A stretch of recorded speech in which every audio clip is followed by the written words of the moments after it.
Right guys, so when it comes to your seated hamstring curl, the things we want to look out for in terms of setting it up is you want to set the machine in a position where the ridge of this bench is roughly in the back of your knees. Now from there, in terms of the leg rest, you would want it on the back of your ankles right there. So those two things tell you that you've set up the machine in at least roughly the right place for you. Now from there, what we want to do is have our feet in a straight line, meaning from where they attach into your hip, pointing to your toes should be a nice straight line, toes pointed up like this, okay? Now from there, I'm gonna lock myself into position.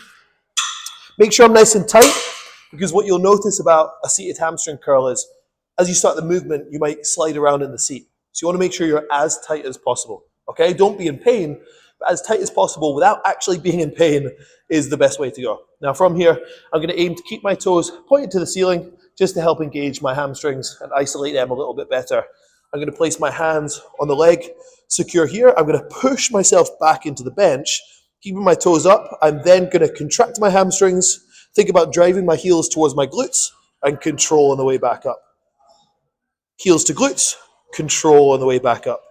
Now I'm thinking about maximally contracting my hamstrings at the bottom, and as soon as I do so, I then begin to immediately start controlling on the way back up. Like this.